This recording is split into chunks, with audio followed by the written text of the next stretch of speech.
चर्चा करने वाले हैं वो चर्चा है सबसे महत्वपूर्ण है कैंसर के कारण पे। ठीक है, कारण क्या है, आखिर ये हो क्यों रहा है, और इन सब चीजों को काउंटर करते हुए आपको लाइफ टाइम चलना है। तो सबसे जो पहला कारण है वो है ऑक्सीजन की कमी। ठीक है, तो आपके शरीर में भरपूर ऑक्सीजन हो ये आपको प्रबंध करना है। अब ऑक्सीजन की कमी की पूर्ति कैसे करेंगे? सबसे पहले जो मैंने आपको पहला पॉइंट बताया था, ब्रह्म मुहूर्त में उठना। सुबह उठेंगे, सुबह सैर करेंगे तो आपको ऑक्सीजन की पूर्ति हो जाएगी।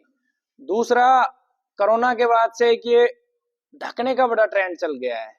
ठीक है, तो इसको आप ना ढकें, इसको ऐसे कवर करने से आपके बॉडी में ऑक्सीजन की डिफिशियंसी होगी। पेड़ पौधों के आसपास रहें, घर में गाय के घी का दीपक जलाएं। ठीक है, सकारात्मक रहें, घूमे फिरे, तो इससे आपके शरीर में ऑक्सीजन की कमी की पूर्ति हो जाएगी।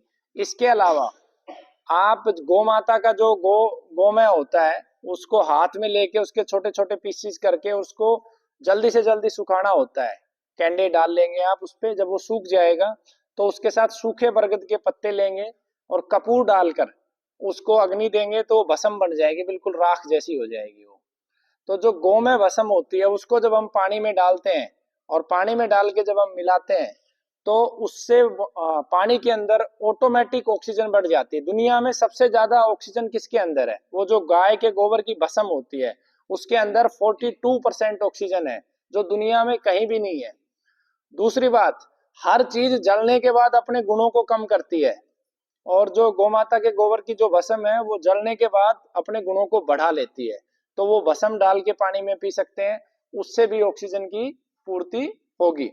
तो पहला कारण आप समझ गए, उसका निवारण भी मैंने बताया। उसके बाद हम जो खाना खा रहे हैं उस खाने के अंदर पहले क्या था? देसी अनाज होता था, देसी अन्न से उगता था, तो खाना भी ताकतवर होता था, भरपूर पोषक तत्व होते थे, देसी बाजरा, देसी चने। आज हो गया हाइब्रिड, तो हाइब्रिड में गुण देसी के मुकाबले कम हुए। अब हाइब्रिड से आगे चल के अब आ गया जीएम, जेनेटिकली मॉडिफाइड। वो आपके शरीर के अंदर अनेकों बीमारियां पैदा कर रहा है। तो आपको क्या करना है? देसी बीज की उगी हुई चीजों को खाना शुरू करना है, क्योंकि देसी बीज ही हर समस्या का हल है। तो जो हाइब्रिड का अनाज है, जीएम का जो अनाज है, वो बीमारियां पैदा करना है वाला है, तो इससे बचना है। ठीक है, मैं साथ में कारण और उसके बचाव भी आपको देते हुए चल रहा हूं। उसके बाद जितना खेतों में यूरिया डीएपी केमिकल डाला जाता है इससे कैंसर बढ़ता है। सब्जियों पे स्प्रे किए जाते हैं उससे कैंसर बढ़ता है। तो आपको प्राकृतिक सब्जियां फल आपको लेनी है ताकि आपको आगे ये समस्या ना आए। कैंसर का एक मेजर कारण जो है दूध है। जो प्राकृतिक दूध है वो उसका कारण नहीं है। देखो, दूध कहाँ से मिलता है? जब बच्चा जन्म लेता है तो माँ का दूध होता है, वो श्रेष्ठ है, उस अमृत है वो। माँ के दूध के बाद बिल्कुल माँ के दूध के जैसा ही अमृत जैसा, जिसे दूध नहीं कहते हम अमृत कहते हैं, वो क्या है? देसी गाय का। अब गाय में ये हाइब्रिड गाय आ गई, जो जर्सी गाय आ गई, ये काम नहीं करने वाला है। काम क्या करेगा? देसी गाय का। तो वो दूध अमृत है। देसी गाय का दूध ना मिले तो बकरी का दूध, बकरी का दूध ना मिले तो आप नारियल का दूध बना सकते हो। ठीक है, लेकिन बाजार में जो ये थैली का दूध आ रहा है ये सीधा सीधा विष है, इसे अच्छा आप इसे मत पियो। क्योंकि आप कल्पना करो, जब गांव में दूध नहीं है, गांव में कोई गाय भैंस नहीं रख रहा है, तो दूध क्या फैक्ट्री में बनने की चीज है? हाँ, ये दूध फैक्ट्रियों में ही बन रहा है, केमिकल से प्रोसेस होके दूध तैयार हो रहा है। जितनी भी है मार्केट में, आप कितना भी दूध ले लो, कितना भी पनीर ऑर्डर कर लो, कितनी भी मिठाई खा लो, कहाँ से आ रहा है दूध? एक एक गांव में 5-5 10-10 क्विंटल दूध इंपोर्ट हो रहा है, थैलियों में आ रहा है। तो इसका मतलब क्या है भाई? ये ठेठ गांव है हमारा, इसी गांव में अगर 10 क्विंटल दूध थैली का आ रहा है तो शहर में दूध कहाँ से आ रहा है? शहर में तो गाय भैंस रखने की परमिशन भी नहीं है। तो अब वो टोटली नकली है, तो वो आपको लाइफ टाइम नहीं पीना है। आप जो है डॉक्टर रखने की बजाय एक अपना किसान नियुक्त कर लो जो आपको शुद्ध घी दूध ये सारी चीजें दे दे। ठीक है, तो ये आपको करते हुए चलना है। नहीं मिले तो आप नारियल का पी सकते हैं। उसके बाद जितने भी डिब्बा बंद प्रोडक्ट हैं, उन डिब्बा बंद प्रोडक्ट को आपको अवॉइड करना है। मार्केट से जो डिब्बा बंद आ रहे हैं, आपका कोई नोन है जिसके ऊपर आपको भरोसा है तो आप वो प्रोडक्ट यूज कर सकते हो, अन्यथा आप नहीं करें। अब डिब्बा बंद में बहुत सारी चीजें आ गई हैं। ठीक है, क्या क्या आ गया है?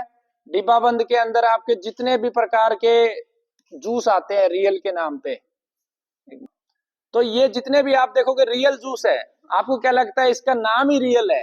ये कैसे बनते हैं आपको पता है? आपको 200 लीटर के ड्रम में चीनी घोली जाती है, एक प्रिजर्वेटिव डाला जाता है, एक फ्लेवर डाला जाता है। आपने कभी सेंट देखा है ना? सेंट हम लगाते हैं, एक बूंद लगाते सारा शरीर गुलाब जैसा हो जाता है। ऐसे ही वो उसमें खुशबू मिलाते हैं और एक प्रिजर्वेटिव डालते हैं जिससे कि उसमें कीड़े ना पड़े, और वो बंद करके वो सालों बिकता रहता है। तो वो नहीं प्रयोग करना है। कोई भी डिब्बे का प्रोडक्ट यूज नहीं करना चाहिए। कोल्ड ड्रिंक्स हो वो भी कैंसर का कारण है। डिब्बे के फ्रूट्स के जूस जितने भी आते हैं वो आपको प्रयोग नहीं करने। आप अपनी आंखों के सामने निकला हुआ जूस प्रयोग करें या घर पे जूस निकालें, ठीक है। अब इसमें बहुत सारे आइटमों की एक लंबी सूची है, अब एक एक बताना संभव नहीं है। आप कंसेप्ट को समझ लो कि बाहर का जो भी प्रोडक्ट आ रहा है वो नहीं खाना। आप जैसे कहोगे भाई चिप्स खा लेते हैं, चिप्स में कौन सा प्रिजर्वेटिव है? चिप्स के अंदर भी प्रिजर्वेटिव है, क्योंकि एक चाइनीज नमक होता है, अजीनोमोटो उसमें मिलाया जाता है, उस नमक के अंदर प्रोसेस किया जाता है जिससे वो बहुत ज्यादा टेस्टी हो जाता है, लत लगने लगती है हमें। तो बाहर का प्रोडक्ट बिल्कुल आपका लाइफ टाइम बैन है, ठीक होने के बाद भी वो बैन है, ठीक है। उसके बाद जो तेल के रूप में रिफाइंड ऑयल जो है वो सीधा सीधा जो है ना जहर है। किसी भी सूरत में आप किसी भी शादी में जाओ, आप उपवास का फंडा मैंने आपको बता दिया है, कोई आपको फोर्स नहीं कर सकता। आप बोलो जी मेरा तो उपवास है, किसी भी रिश्तेदार के जाओ जी उपवास है, बात खत्म, ठीक है। तो उपवास जितना करोगे जल्दी ठीक होगे। तो रिफाइंड ऑयल बिल्कुल भी इस्तेमाल नहीं करना है। इसका विकल्प में आपके पास क्या है? गाय का घी है, आपके शुद्ध तेल है। उसके बाद जो नमक आता है आयोडीन वाला, ये बिल्कुल यूज नहीं करना है। क्यों नहीं करना है? इसके अंदर जो है एल्यूमिनियम सिलिकेट मिलाया जाता है, ठीक है। और ये एल्यूमिनियम सिलिकेट क्या करता है? ये कौन सा केमिकल है आपको पता है? जो सीमेंट में एक केमिकल मिलाया जाता है। क्यों मिलाया जाता है? ताकि सीमेंट में नमी ना आए। ऐसे ही जो नमक, आप किसी बुजुर्ग से पूछना, जो बारिश का सीजन होता था तो नमक मेल्ट होना शुरू हो जाता था, अब नहीं मेल्ट होता। क्यों? क्योंकि वो सीमेंट वाला केमिकल उस नमक में मिला के आपको खिला रहे हैं। चाहे वो कोई भी कंपनी हो, टाटा हो, बाटा हो, कुछ भी हो, बट वो सब में वो केमिकल है, उसे आपको प्रयोग नहीं करना है। देखो चाय जो है वो चाय ठंडे प्रदेशों के लिए बनी थी, चाय में बुराई नहीं है, लेकिन चाय किस कहाँ के लिए है? जो ठंडे प्रदेश है उनके लिए। दूसरी बात, चाय शुद्ध होनी चाहिए, पत्तियां होनी चाहिए ठंड में अगर पियो तो, लेकिन वो हमें नहीं मिलती है। चाय का जो स्क्रैप होता है, असली चाय विदेशों में इंपोर्ट हो जाती है, एक्सपोर्ट हो जाती है। चाय का जो स्क्रैप होता है उसके अंदर केमिकल मिलाते हैं, उसके अंदर कलर कोटिंग करते हैं और फिर आपको वो विष देते हैं। चाय कॉफी आपको बिल्कुल प्रयोग नहीं करनी है। उसके विकल्प क्या है? उसके विकल्प के लिए अलग अलग काढ़े हैं। जैसे अब गर्मी के लिए मैं एक काढ़ा आपको बताता हूँ, बहुत सिंपल रेसिपी है, आपको कुछ नहीं करना। साबुत धनिया लोगे, उसको पीस लो और तवे पे रोस्ट कर लो, और उसमें देसी खांड आप मिला दोगे। मिला के हल्का सा रोस्ट करो, आप उसे दूध में 1 चम्मच डाल लो, स्वाद के अनुसार उसमें इलायची डाल सकते हो, सौंफ डाल सकते हो, आपको बिल्कुल कॉफी जैसा फ्लेवर आएगा, ठीक है ना। तो वो बहुत ही स्वादिष्ट बनती है, आप वो प्रयोग कर सकते हो। सर्दी के सीजन में अर्जुन की छाल का काढ़ा ले सकते हो, ठीक है।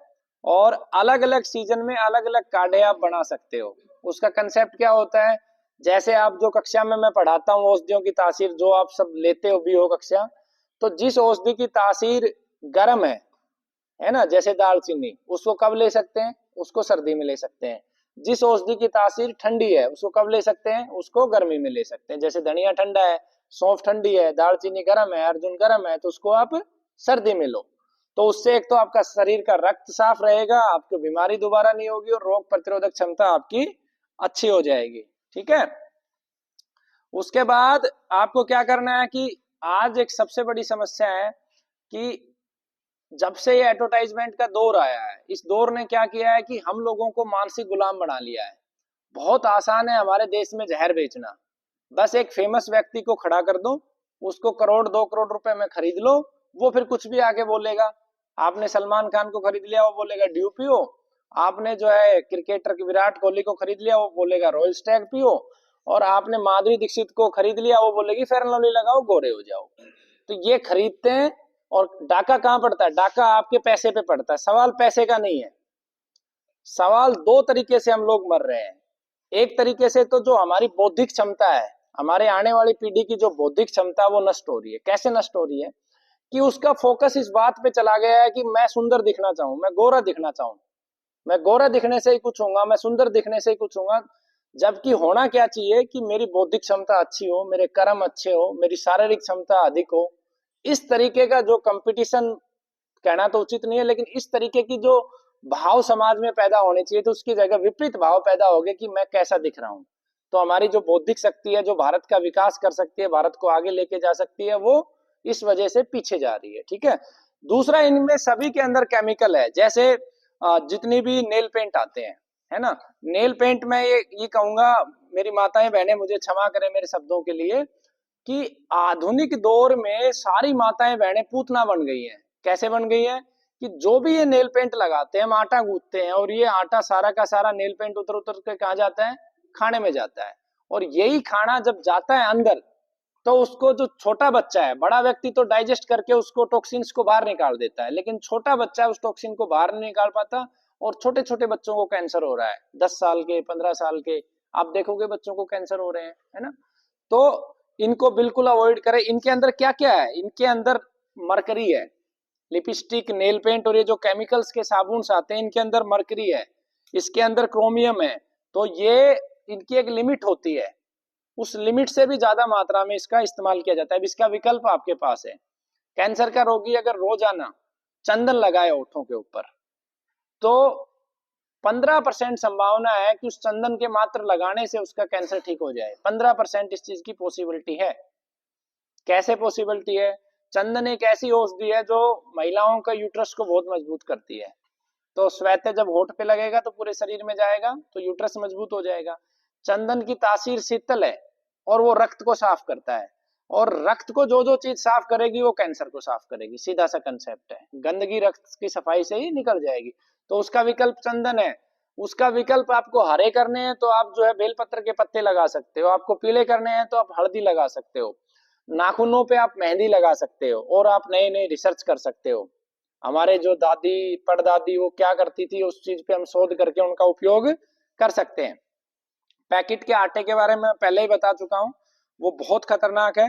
ठीक है। उसके बाद चीनी, चीनी किसी भी घर में प्रयोग नहीं होनी चाहिए, उसके अंदर सल्फर डाइऑक्साइड है, वो बहुत खतरनाक है। छोटी छोटी चीजों पे समस्या, दर्द हुआ और तुरंत हमने हरे पत्ते की, लाल पत्ते की गोली लेनी शुरू करी, ये बहुत खतरनाक है किडनी के लिए। ठीक है। रसोई के मसाले बहुत मिलावटी आते हैं बाजार के, आपको बिल्कुल नहीं लेने हैं। ठीक है। आपको डेली, चाहे कैंसर का पेशेंट हो या निरोगी हो, डेली शरीर से, खास सर्दी को छोड़ के बाकी सब सीजन में ये प्रयास होना चाहिए कि मेरे शरीर से एक बार पसीना निकले। अब पसीना कैसे निकालना है आपको देखना है।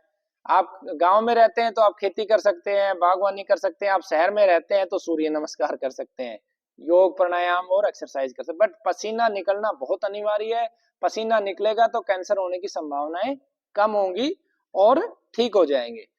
किसी भी सूरत में आपको लाइफ टाइम मांसाहार नहीं करना है, क्योंकि हम लोग मांस के लिए नहीं बने हैं, और हमारा शरीर प्रकृति ने अलग बनाया है। ठीक है। विरुद्ध आहार आपको नहीं करने हैं। ठीक है। विरुद्ध आहार की एक सूची मैं आपको दे दूंगा। विरुद्ध आहार में जैसे दूध और नमक को एक साथ नहीं लेना है। ठीक है। दूध और खटाई एक साथ नहीं ले सकते, खट्टी चीजें एक साथ नहीं ले सकते। ऐसी एक काफी लंबी सूची है, वो मैं आपको दे दूंगा। आपको कोशिश ये करनी है, हमारे शरीर के जितने भी प्राकृतिक वेग हैं उनको नहीं रोकना है। वेग मतलब जैसे आपको पेशाब की आवश्यकता महसूस हुई, आप कीजिए, नहीं तो आपकी किडनी के ऊपर प्रेशर आना शुरू हो जाएगा। आपको जैसे अब इनको खांसी आई, आप कीजिए, नहीं तो आपके फेफड़े वीक हो जाएंगे। आपको छींक आ रही है, हल्का सा हाथ लगाइए, दबाइए मत, आप कीजिए। अगर आपको उल्टी आ रही है, आप कीजिए। अगर उल्टी को रोकेंगे तो वापस वो आपकी फंसने की संभावना है, वो बड़ी समस्या बना देगी। ठीक है। तो उसको आपको ध्यान करना है। इसके बाद शरीर में कभी भी जीवन में, जैसे जिन लोगों को एक बार कैंसर की समस्या हो जाती है तो उनको रिपीटिंग की संभावना ज्यादा होती है। तो शरीर में कभी भी कोई चोट लगे, ठीक है, तो तुरंत आपको क्या करना है कि नित्य 10-15 दिन तक दूध हल्दी लेनी है। सिर में चोट लगे तो भी लेनी है, अन्य जगह भी लगे तो भी लेनी है। और आपको कहीं भी कोई चोट लगने के बाद कुछ क्लोटिंग हो, गठान सी बने, तो आपको उसको गंभीरता से लेके, एक औषधि बनती है जो उसको तेजी से ब्लड का फ्लो बढ़ा के उसको गला देगी, उसको जल्दी से जल्दी डिजोल्व करना है। उसको मैं अलग से उसकी विधि बता दूंगा। उसके अंदर काली मिर्च डलता है, तेज पत्ता डलता है, अखरोट डलता है, मगज डलता है, उसके माध्यम से आप ठीक हो जाएंगे। एक अंकुरित अनाज आपको नहीं खाना है। इस विषय में बहुत ज्यादा भ्रम फैलाया हुआ है, ठीक है। हालांकि इस पे अलग अलग विद्वानों के अलग अलग मत हैं, लेकिन मेरा अपना मानना है कि अंकुरित अनाज जो है बिल्कुल नहीं खाना चाहिए। जैसे मूंग है, ये अंकुरित करके नहीं खाना, आप भिगो के खा लेना, ठीक है। इसका विज्ञान मैं फिर कभी आपको समझाऊंगा, ठीक है। फोलिक एसिड इसके अंदर जनरेट हो जाता है। थोड़ा सा सरल करके मैं बताता हूँ। जब भी कोई प्रकृति में जीव प्रजनन की प्रक्रिया में आता है, तो बीज के अंदर जब वो पत्ते निकलते हैं, प्रजनन के लिए निकलता है, तो ऑटोमेटिक वहां हीट ज्यादा जनरेट होती है। उसको आधुनिक विज्ञान के रूप में फोलिक एसिड भी बोलते हैं। तो जब वो एसिड उसमें ज्यादा होती है, उस समय जब हम उसको सेवन करते हैं, तो नो डाउट उसमें पोषक तत्व तो ज्यादा होते हैं, लेकिन वो पोषक तत्व हमारे शरीर के लिए लाभकारी नहीं होते। जैसे सोयाबीन है, सोयाबीन में पोषक तत्व बहुत है, लेकिन उसे पचा ही नहीं सकता मनुष्य। जब पचा नहीं सकता तो उसका फायदा क्या है। एक तेल को बार बार गर्म करके नहीं खाना है। इतनी मात्रा में आप तेल लो, सब्जी बनाई या जैसे पूरी तलनी है, ठीक है, वैसे तो अवॉइड करना, बट बाकी कभी अगर पूरी खानी भी पड़े तो उस तेल को, जिन लोगों को कैंसर रहा है उनको रिपीट करके कभी यूज नहीं करना है, वो बहुत खतरनाक हो जाता है, ठीक है। उसके बाद जो अंतिम चीज मैं आपको इस विषय पे बताना चाहता हूं वो ये है कि आपको निरंतर एक प्रयास करते हुए चलना है कि अपने शरीर की क्षमता को बढ़ाते हुए चलना है लाइफ टाइम। कभी अपने आप को बुजुर्ग नहीं समझना है, कभी अपने आप को ऐसा ही नहीं समझना है। जो शरीर की क्षमता है उसमें हर रोज एड ऑन करना है। और शरीर की क्षमता को बढ़ाने का जो सबसे बड़ा मापदंड है वो है आपका पाचन तंत्र। तो आपको इतना खाना है जो पच जाए, उससे ज्यादा आपको नहीं खाना है। जो भी खाएं वो पच जाना चाहिए, ठीक है ना। अगर वो पचता नहीं है तो इसका मतलब क्या है, वो शरीर के अंदर विकार पैदा करेगा। तो खाने का जो नियम है, जो मैंने पहले भी बताया कि सूर्यास्त से पहले पहले आप हमेशा खाएंगे। बहुत बड़ी इमरजेंसी हो, आपसे रुका नहीं जा रहा हो, 2-3 दिन से भूखे हो, तब आप इस नियम को तोड़ना, अन्यथा सूर्यास्त के बाद आप इसको लाइफ टाइम इस नियम को पकड़ के चलना। दूध पी सकते हो, दूध के अंदर घी डाल के पी सकते हो, ठीक है। तो ये मुख्य मुख्य रूप से आपको इन सब चीजों को अवॉइड करना है। इसमें टूथपेस्ट के बारे में मैं सुबह बता चुका हूं, उसका विकल्प आपको दे चुका हूं, ठीक है भाई। तो इन चीजों के साथ आपको चलना है बस। अब इसमें कुछ प्रश्न है तो ठीक है, अगले सेशन